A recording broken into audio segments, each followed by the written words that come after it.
Well, hi there, it's Tiffany, and today I'm starting off by showing you the throw I'm going to teach you how to make. This is made with Bernat Velvet Plus, and I did a giant basket weave. Isn't it amazing? It's just amazing. It's big, and so I thought I'd show you here in my craft room, laying on my little chair that I love to crochet on, what this blanket looks like. Okay, so let's get started. So here it is up close, a little bit better. And all this is front and back post double crochet. And I've worked 12 stitches this way, and then I switched the stitch and it's 12 stitches that way. And I have 5 blocks across.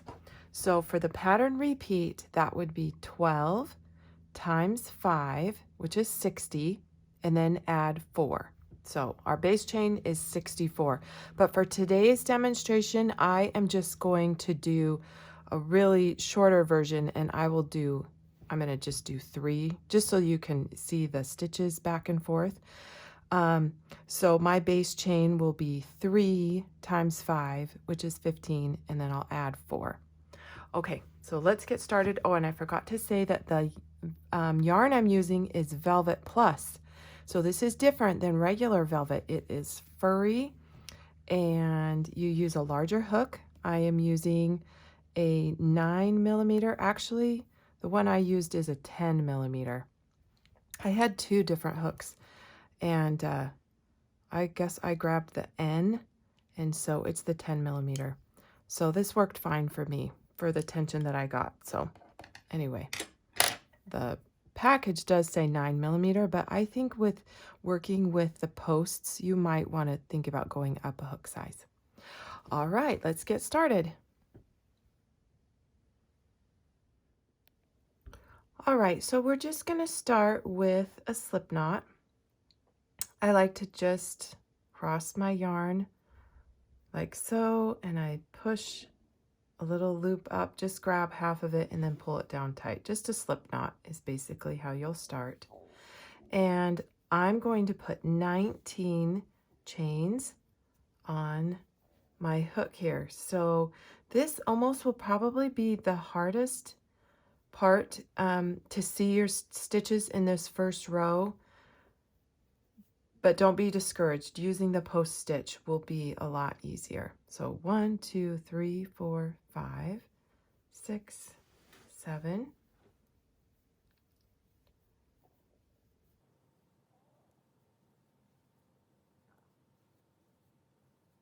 Okay, here is 19 chains.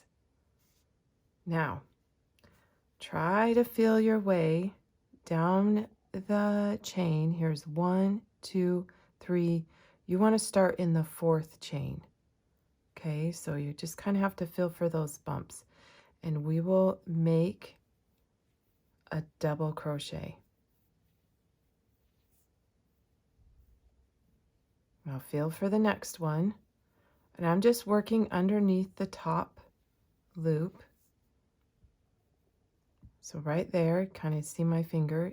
A double crochet is yarn over, insert your hook, yarn over and pull up a loop, then yarn over and pull through 2, and yarn over and pull through the final 2.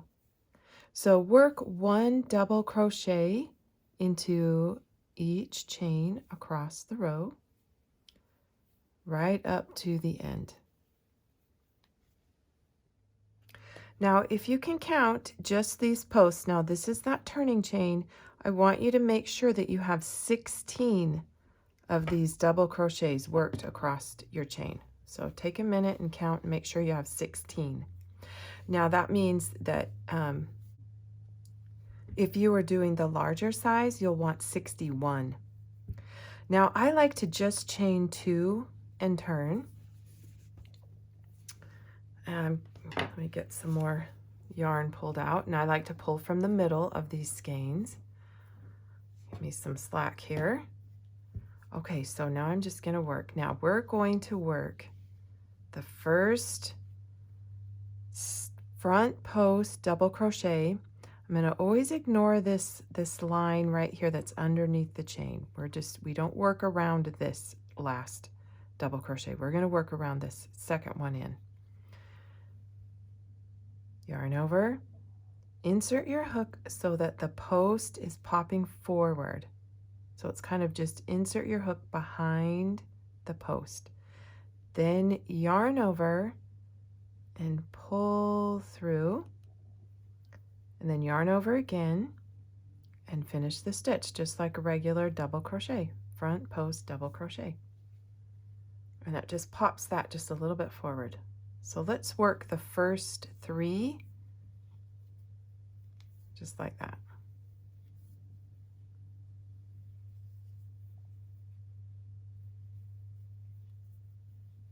There we go, we've got 3. Now let's work our back post double crochet. Yarn over, insert your hook forward and then to the back to push that post out towards the back.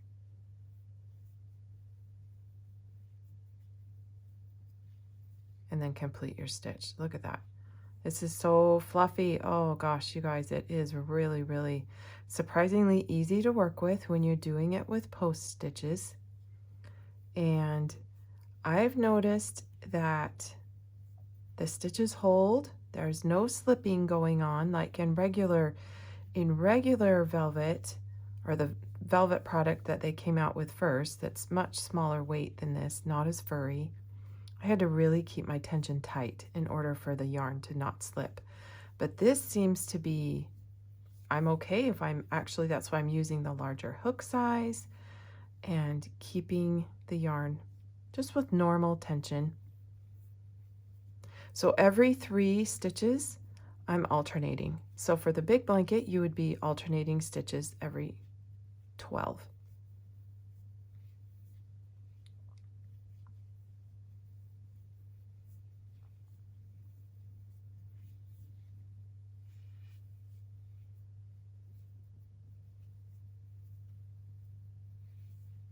Okay, these are the last 3 stitches here to work.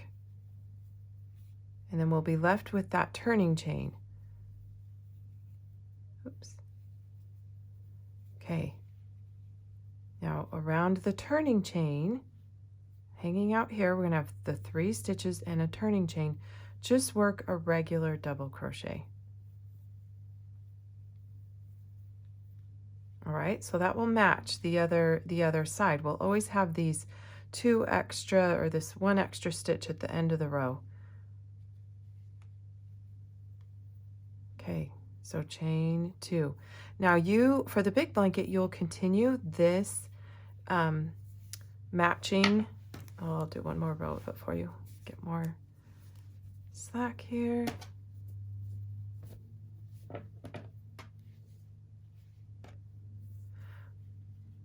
So now on this row, what you'll want to do is keep the post poking out to the back. So you'll do a back post double crochet.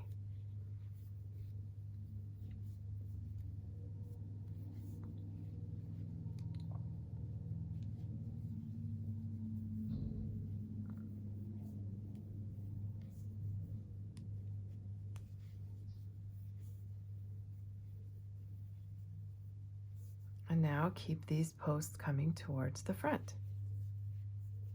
So anyway, you would do this on the large blanket. You'll do this, repeat this for 10 rows. You want those giant basket weave blocks to be really big. So they are 12 stitches wide and 10 rows high. For today, I'll just do two rows high, and I'll show you how we switch. So here I am at the end of the row, and again, I have that turning chain. So I've made my 3 post stitches, and here's that turning chain. Make sure you always work a double crochet at the end of the row around that turning chain. And now we will turn our work. Here we've got some nice little squares formed, and now let's reverse the direction. So say we're ready for that next section of the basket weave look. Instead of popping these forward, we will just insert our hook from behind and pop them to the back. So I definitely like using these post stitches with yarn that's like this, just so you can easily see where to insert your hook. Okay, I've got the back. Now let's do the front. Pop them to the front. All right, the only other thing that we really need to go over, this is it. This is the blanket pattern. I'm going to continue alternating the directions. I'll chain 2 and turn. I really don't think I need to go over much more than that. The only other thing is when you run out of a skein and you need to attach another skein. So this is what I did, and let me show you on the other blanket, and you can choose what way you want to do it. So don't hold me to it. This is a new product, and so, you know, I need to really work with this and get it in the wash and, you know, have it sit on my couch, have my kids lay under it. So I don't know how my method is going to hold the yarn together, but I'm pretty sure it's doing pretty good. We have really thrown this blanket around quite a bit. We did a whole photo shoot with it. I am planning on only hand washing it, just like the instructions say. It is hand wash only, right here. Hand wash. And I'll probably, you know, wrap it in a towel to get a lot of the water out and then lay it flat to dry. But when I went to join for the 2 skeins together, when I ran out, I just tied knots as tight as I possibly could. And here's one that I haven't cut down even more. And I put them into square knots, and then I tucked them in, and I kind of sometimes grabbed my needle and tried to just get it tucked down inside of a post. That's basically all I did. Now, I just don't know what else you would, anyway, they were hidden. This one has popped out, obviously, but they were hiding pretty well. So you all obviously could also, there we go, take a, I just use a tapestry needle, maybe tie those together, or, you know, needle and thread. You know, it's going to be up to you, but they seem to stay. Once I was able to get the knot inside the stitch, they stayed. But, and then I've also noticed another way, see, I'm having a hard time even finding them now. So I guess that is my suggestion, is that at least they disappear. You know, so I did tie them in knots. Okay, so let me show you the knot. All right, so say you're at the end of your skein and it's time to join with a new skein. Go work to the last step of your stitch, lay the velvet over your hook and pull through. Okay, kind of tighten that up. Now I left those to the back, and then I just continued on my way crocheting. Now when I came back to them after the blanket was finished, this is what I did, is that I just kind of tightened down on them and I double knotted them. So right over left, and I really pulled it tight, and then I did left over right to really make that knot tight. Now on some of them, this is what I'm saying, I just went ahead and clipped it down tight and I tucked that knot into the stitch. Now if you're worried, you could go ahead and with your knot take and go ahead and weave these in, and then that is perfectly acceptable too. And maybe I'll be wishing that I would have. I don't know. Like I say, it's a new yarn and we're just all getting used to working with it. I haven't done many projects, and so maybe the more projects that go, I will find out. So anyway, at least this blanket worked up really, really fast. It is, because of the bulky yarn, I was able to make this project, I mean, really lightning speed fast. So anyway, I only found fuzzy bits after I cut the yarn. Other than that, we've been playing, like I say, we've been playing with this blanket and did a lot of photo shoots. I'll have lots of photos on daisyfarmcrafts.com, and we just absolutely love it. So that's my experience working with this new yarn, Bernat Velvet Plus, and the pattern that I came up with. So, and I do want to say that our friends at Yarnspirations sent us this yarn to try, and we are sponsored by Yarnspirations. Daisy Farm Crafts is, and we are so happy to be Stitch Ambassadors for them. So anyway, okay, good luck on your Velvet Plus blanket. I can't wait to see if you guys make them. Please come share them in our Daisy Farm Crafter group. We love to see, and that's on Facebook, or use hashtag Daisy Farm Crafts, and I'll share them up into my stories every Sunday.